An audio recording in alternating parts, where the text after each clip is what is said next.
In this video, we will using some stickers, cut out some plastic parts, and finally we'll check if the model will float or sink.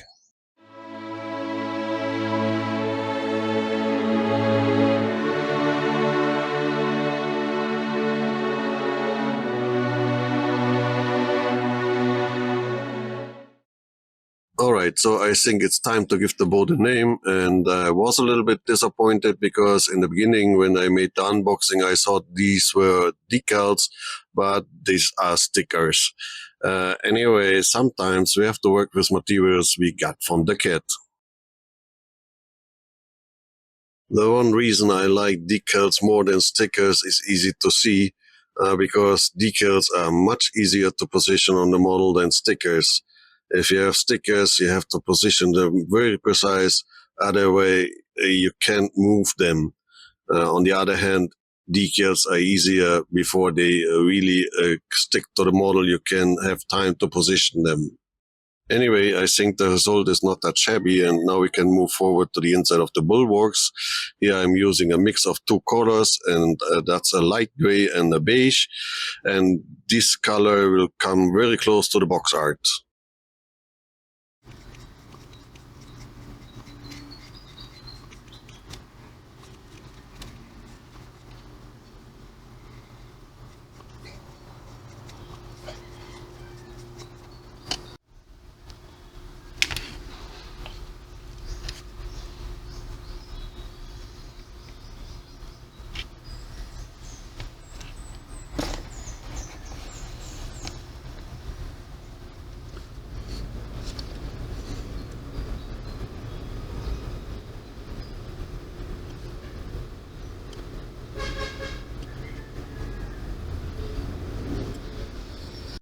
Alright, so with all the paintwork done and also the retouching done, we can move forward and attach the final details to the hull. And these are the cleats. The cleats are made of plumb plastic, and we have a total of 4 cleats. There are 2 positioned in the front or the bow and 2 positioned on the stern of the ship. And I use CA glue to glue them on the cap rails. Alright, so with all the jobs done and out of the way, we can move forward and give the complete hull, the inside of the bulwarks and also the outside of the hull, a final coat of satin gloss varnish.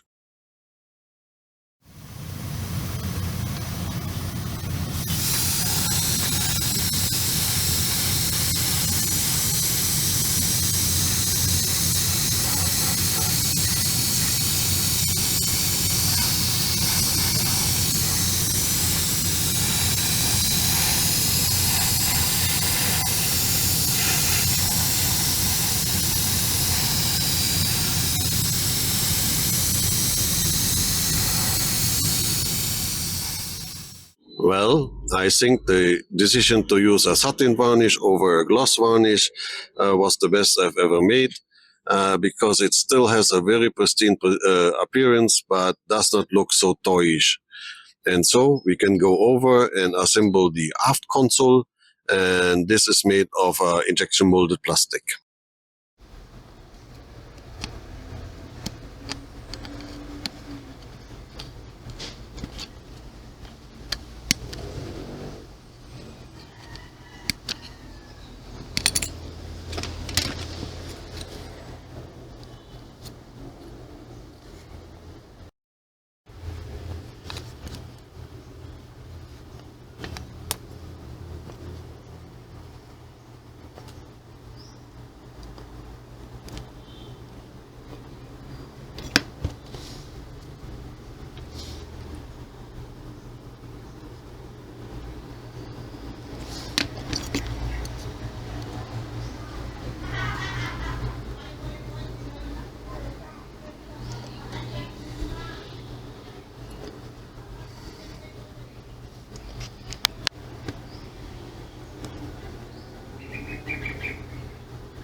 Done with the strips and secured with CA glue, and now we can move forward and trim them all.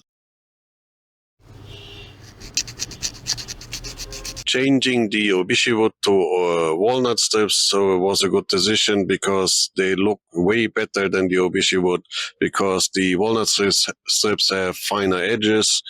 And now we can install the flagpole, and for that we have to drill a 3mm hole and a slight angle.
Alright, coming to the last item of the list for this video, and that's the anchor wrench. And there's a lot of materials. We have injection molded plastic, we have brass parts, plywood parts, and it also includes 2 bollards.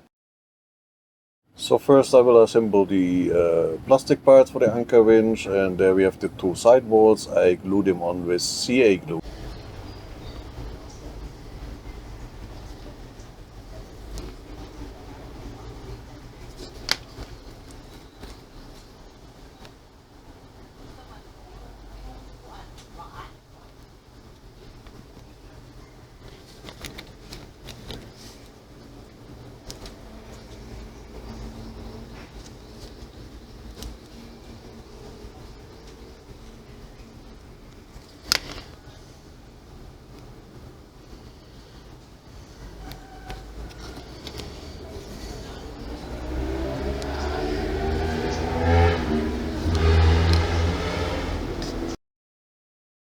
Alright, so next we have those brass eyelets, and we have to cut them down because otherwise they will not fit to the anchor winch.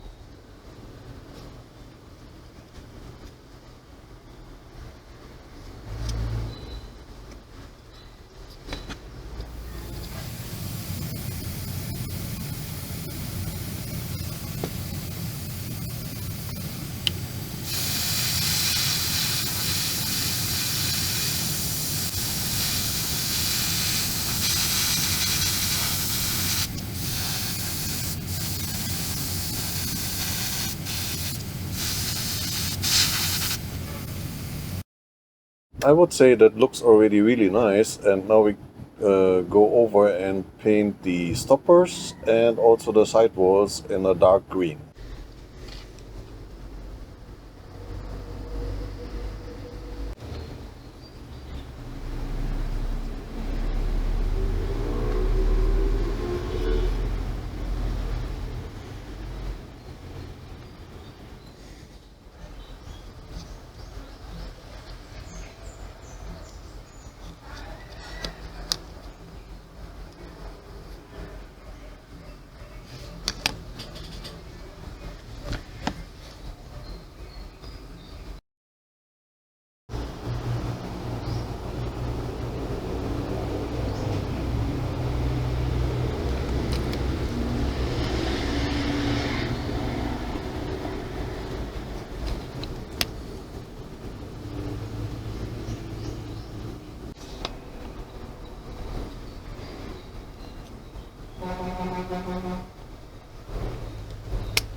So the last few details we have to add, I thought it will be nice to let them in a brass finish, because that gives the model an overall impression of a nice museum steam tugboat. And so I will not paint those parts.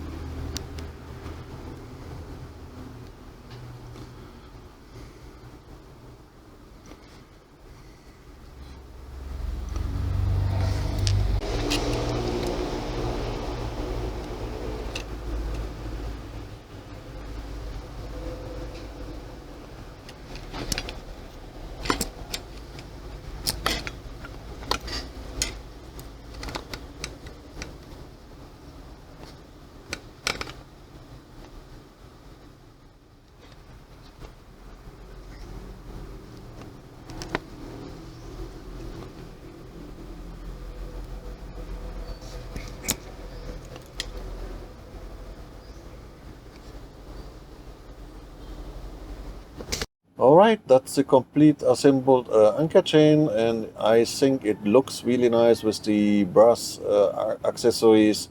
And now we can go over and paint the whole anchor winch with a satin gloss varnish.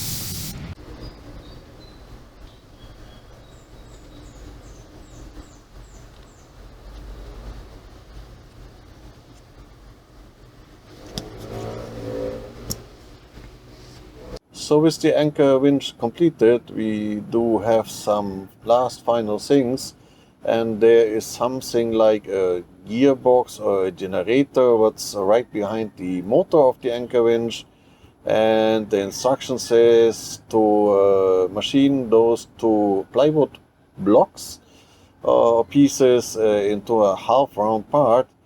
But I think there is a much easier solution for that, and this is how I do it.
So with the last few plywood parts assembled, we go the usual way, and to prepare them first some putty to cover up the joints, and then some primer or filler primer, and after that we can paint the parts.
So the very last few things for this video are the bollards, and they are really easy to assemble. We have some injection molded plastic bases and two pillars of brass. So they are really easy to assemble.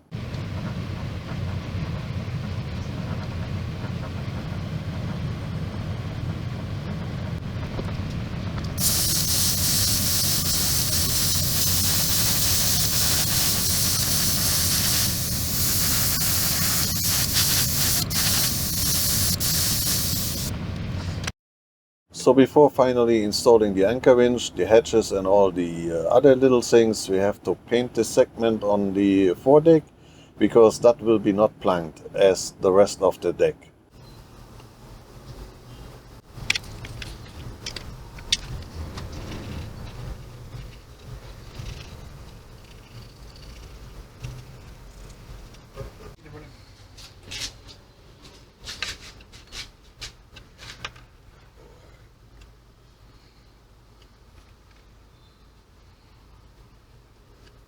Building boots.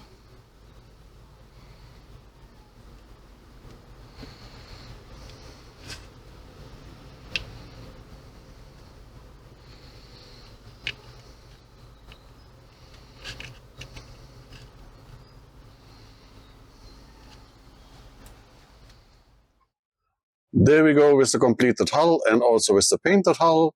And now comes the most important question: did it float or sink? Well, spoiler alert, it didn't sink, and it was, and I do not have any leakings. And also to answer the question why I put two of those big LiPo batteries in the hull, Well, that's just the right amount of weight to keep it float on the waterline. And I needed some additional, or will need some additional weight on the stern of the ship to keep it balanced. But that is stuff for upcoming videos. So in the next video, we will go on and work on the structures. And up to then, stay tuned and see you there.